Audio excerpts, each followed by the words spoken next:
Welcome back to a Those Twisted Pines reading, dear researcher. Today we'll be reading Make Portland Weirder by Jacob Conwell. Now, without further ado, Make Portland Weirder. August 1970, as Agent Josephine Creed sat beneath a pine tree in Oregon's Milo McIver State Park, she came to the realization that she hated her current assignment. Wearing plain clothes during a field operation was one thing, but tie-dye, bell-bottoms, and flower braids into her hair made her want to punch someone. Then punch them again. She sighed and then looked around. The Vortex One Music Festival was underway all around her, filling her eyes and ears with sights and sounds the local rock and roll scene had to offer. What the hell am I even doing here? Creed asked herself.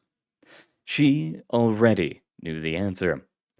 Over a year prior, during Woodstock, several artists had caused multiple instances of trouble.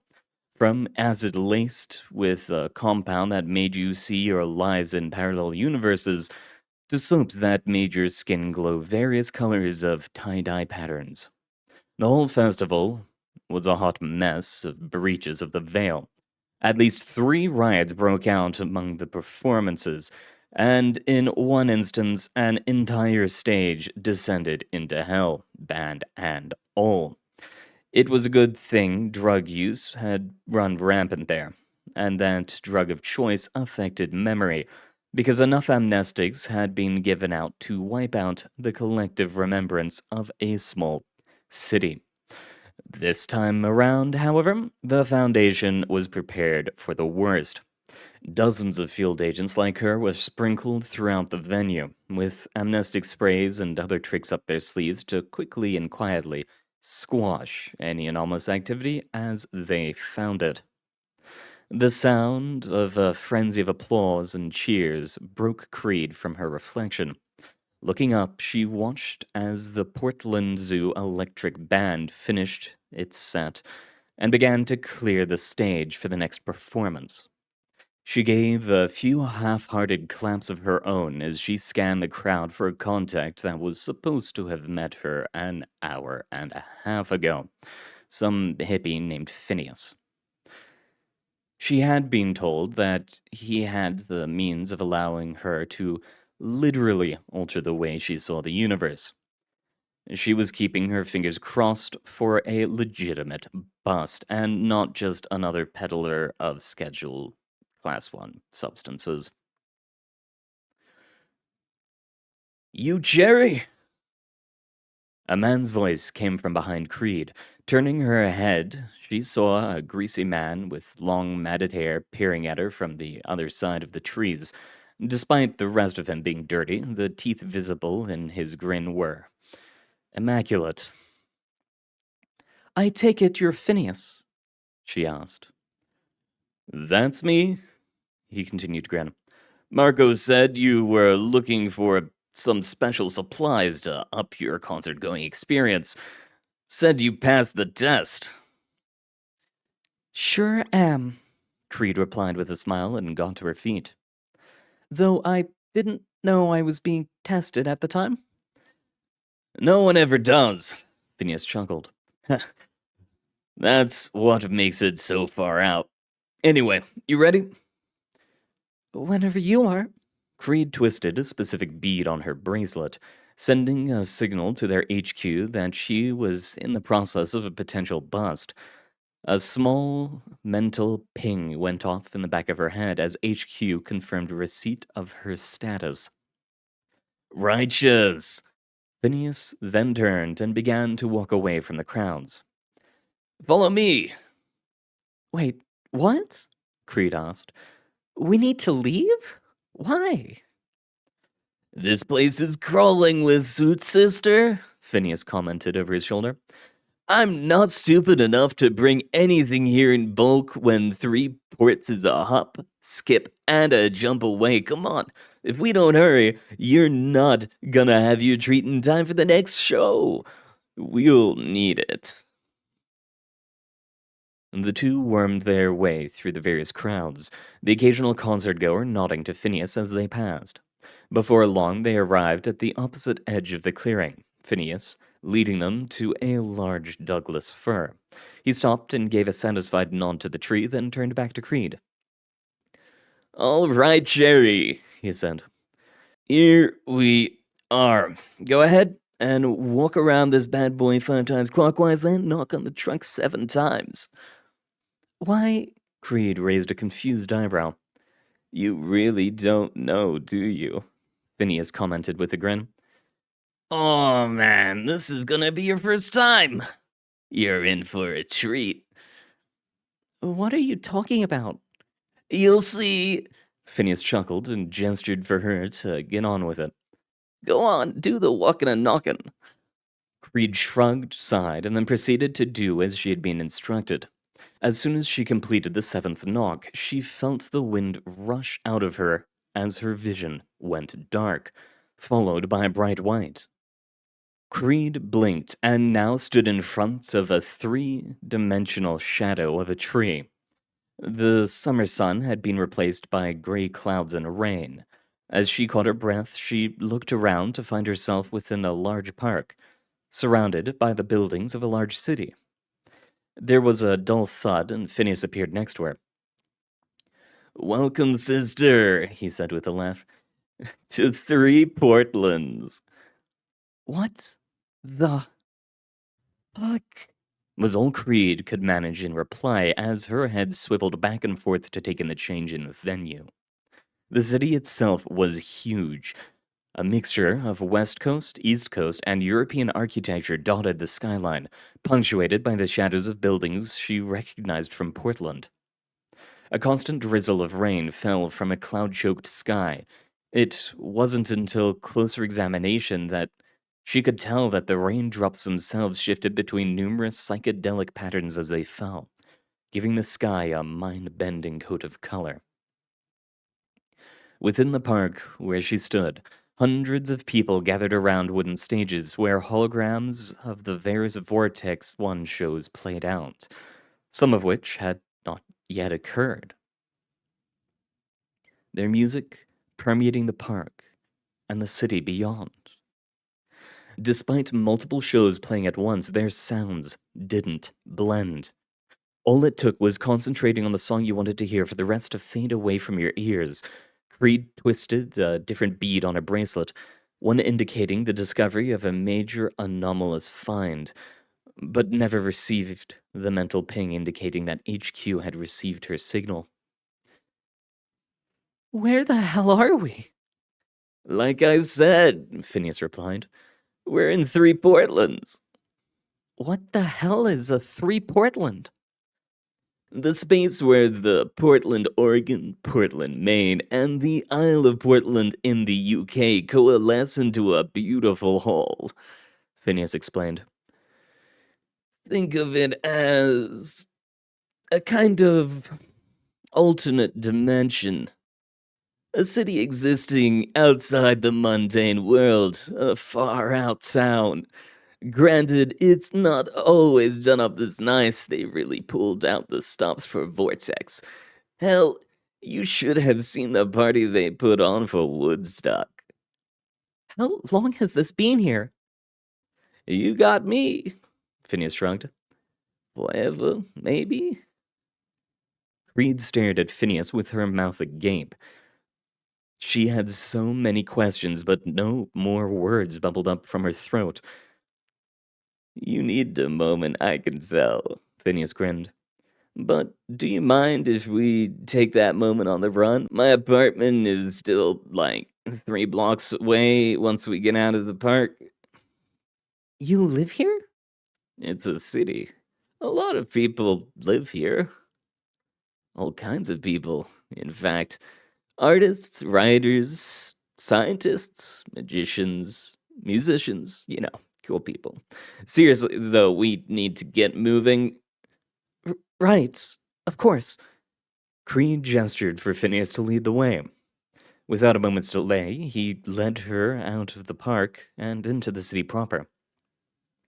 Despite their distance from the park increasing, the sound of Vortex One's music sounded as though they were still front and center. As the two of them waved their way through the crowded streets, Creed felt more and more like a minnow in a shark tank. Around her, anartists openly purchased supplies. Magic was demonstrated freely, and anahumans of all shapes and sizes roamed. The anomalous world flooded her senses, and she feared they might soon detect her occupation and collapse upon her like an avalanche. But the doom never arrived, and the only thing Creed was bombarded with was the occasional smile from a passerby, and Phineas's amused chuckles. "Here we are," Phineas eventually said, stopping in front of a tall apartment building, covered in a thick layer of alternating moss and concert posters. "Home sweet home." Creed was led up a set of stairs to a studio apartment. Inside, the vast majority of the space was dominated by workbenches covered in a wide array of half-finished clockwork machines and various sculptures and art pieces. Unwashed plates, half-drunk mugs of tea, massive, dusty tomes, and an impressive amount of vinyl records filled the space in between. "Sorry for the mess," Phineas replied as he headed towards one of the workbenches and began to dig through the drawers. Creed took the time to study the menagerie of art on display. Her eyes eventually settled on what looked to be a kind of clockwork snake. "Wait," Creed's brow furrowed. "I remember hearing about these things. Couple people out east were keeping them as pets. Bought them from someone named TikTok. Wait, are you TikTok?" "In the flesh," Phineas replied, still digging through the drawers. "Had to stop making those after the suits started busting people for them. Though, to be fair, they were a bitch to make. Almost lost a few limbs once or twice. Ah!" He pulled out a small dropper and held it aloft. Is that why you moved here? The suits? "One reason, yeah," Phineas shrugged. "As far as I know, the suits don't know about this place. Can't get busted for following your dreams here. Plus, if I fuck up here, normal people won't get hurt. That's a pretty sweet deal, in my opinion." He then handed her the dropper. Creed examined it carefully. The dark brown glass was labeled with the picture of a dove, and appeared to be filled with sand. "It'll become liquid once you use the dropper. 2 drops in each eye, you'll see every possible version of whatever performance you are viewing all at once. And be able to comprehend them too. Just say the word chicken feet aloud when you want the effects to stop." He then grinned, his immaculate teeth reflecting the light of the studio. "You're in for a mind-blowing time, trust me. It's the best way to watch a concert. You get to hear all the songs." Creed nodded and placed the bottle in her pocket. Normally, at this point, she'd draw her gun and make the arrest, but given her current situation, this action seemed unwise. Thank you, she said. "No problem, sister. Though you best be moving along if you're going to make the next show. You can get out the way we came in, just knock 7 times, then 5 counterclockwise trips around the tree." You're not coming?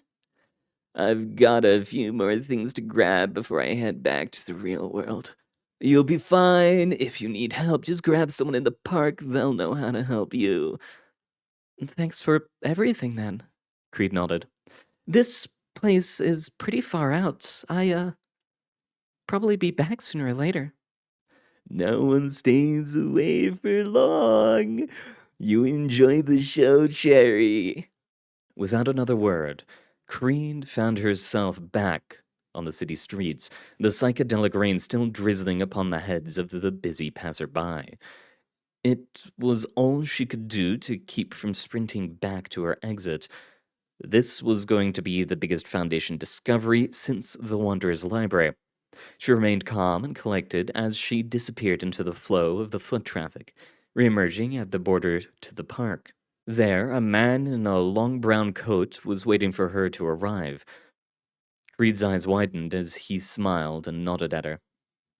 "Hey, Skipper," he said, and began to reach into his coat. Creed didn't wait to see what he was going to pull out, choosing instead to draw the pistol concealed on her person and firing a shot before taking down the street.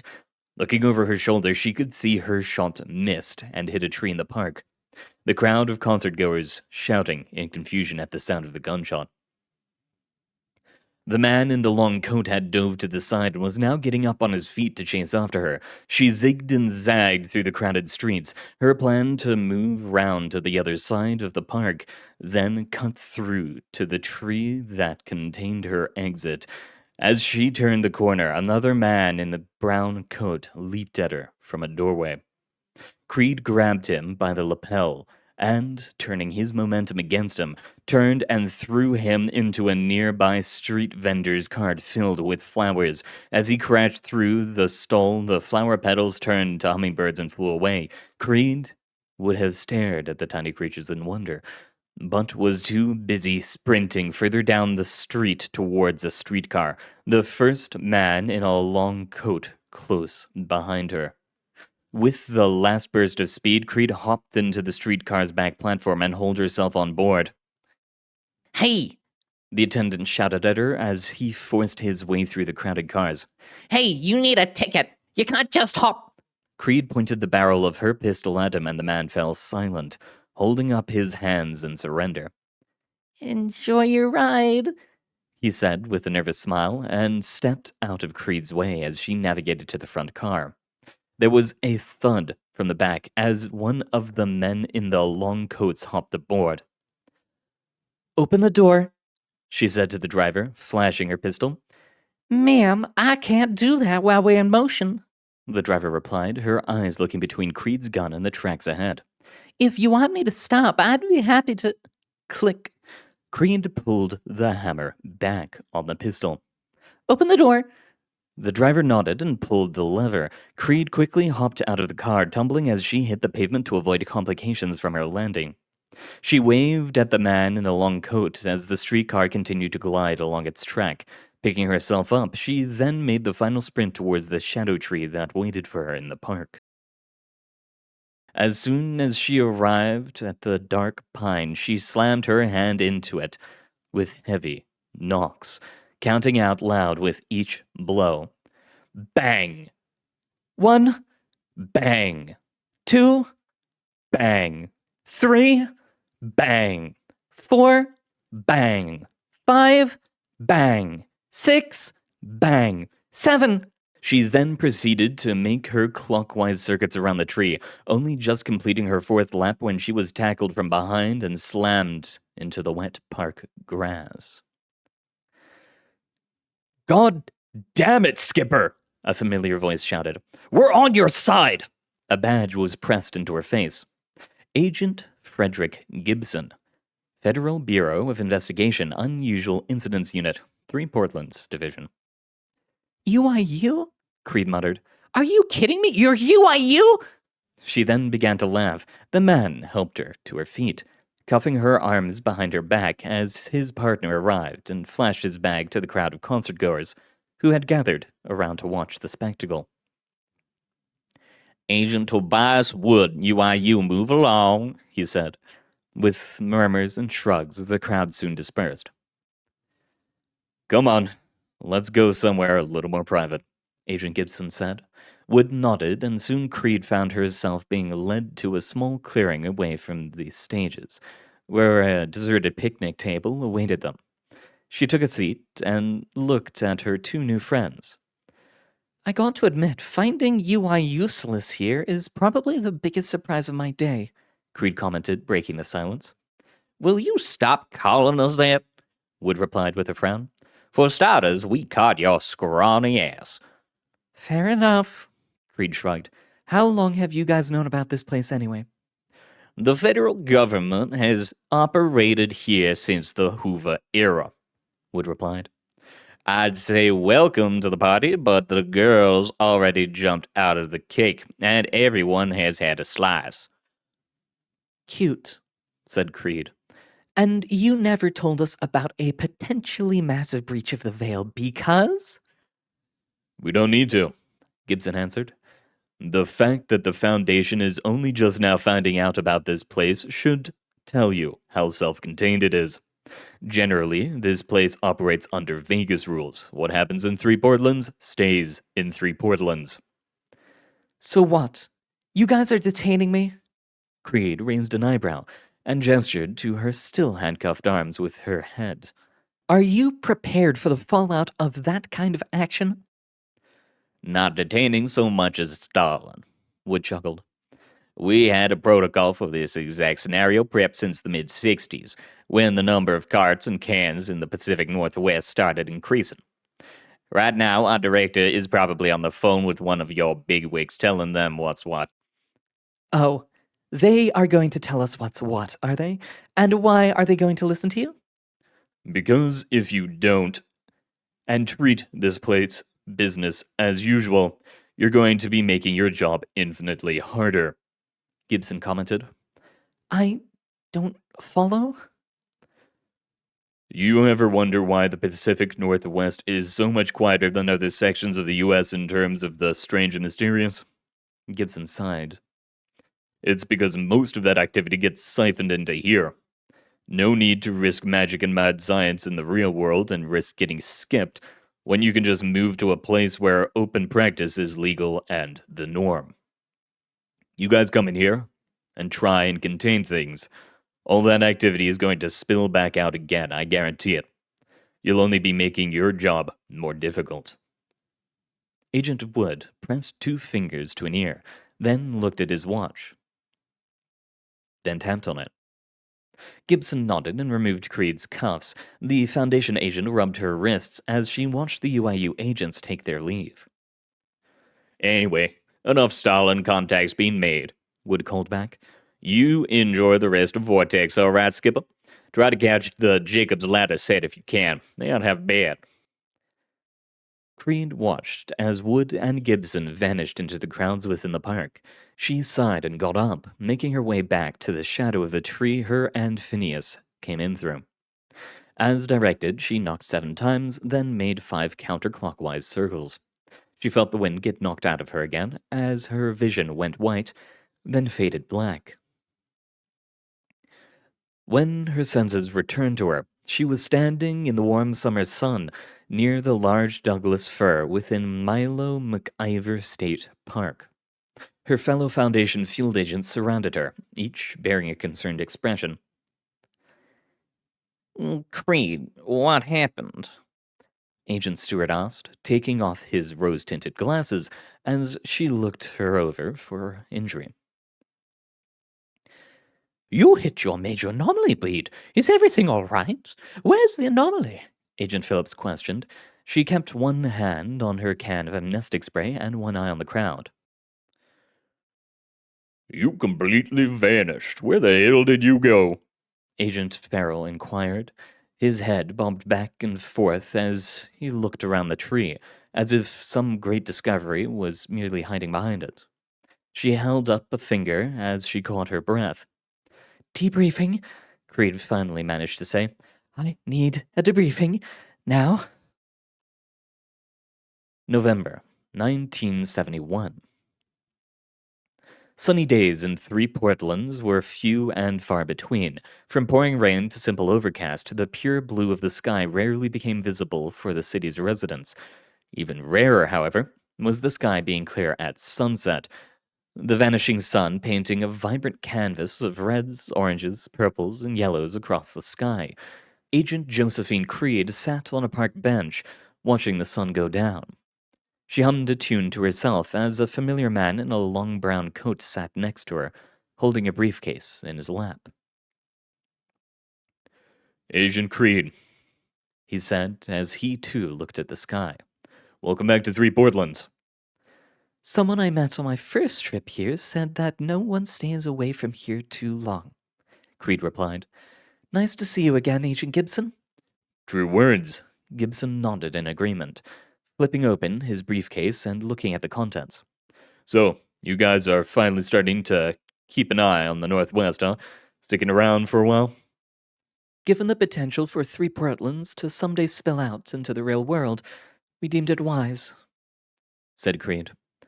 Did you bring it then? All cataloged ways into 3 Portlands and where they connect to baseline reality. Gibson handed her an unmarked booklet. If you guys are going to be keeping an eye out and making sure the oddities stay in their cage, that kind of information will be crucial. Note, we aren't telling you what the keys are. You don't need to be able to open a door to see who goes in and out of it. Creed nodded and placed the booklet in her bag. She then handed him a large sealed envelope in return. As promised, 5 minor anomalous objects with anti-thaumaturgical properties, one of which just so happens to be a Richard Nixon bobblehead. And what does that one do? Gibson asked with a chuckle as he placed the envelope in his briefcase. Thaumaturges in its presence can't lie. Clever. I'll say. Creed laughed, then turned her attention back to the sunset. It's funny. Tom McCall sponsored Vortex to get the hippies out of Portland because Nixon was going to attend that American Legion gathering. Then Nixon ended up canceling his appearance. Had Nixon decided to not appear at all from the beginning, Vortex wouldn't have happened, and we never would have found out about this place. So in a way, you can blame the president for this little breach. Tricky Dick does it again. Gibson laughed as well. He then placed 2 fingers to his ear and tapped his watch. He frowned, then stood and prepared to take his leave. Since you and your colleagues are probably going to be here for a while, I should give you a little warning. Be careful, this place sticks to you. You don't want to lose touch with reality because you're lost in all the wonder. You're serious? Creed raised an eyebrow. Wow! As cancer, Gibson replied, his smile turning to a frown. Too much of a good thing and all that jazz. Thanks for the heads up, said Creed. It's appreciated. Don't mention it. Gibson gave a small salute. Not so UI useless after all. Far from it. Creed chuckled and watched her contact vanish. She then turned her attention back to the sunset and took a deep breath.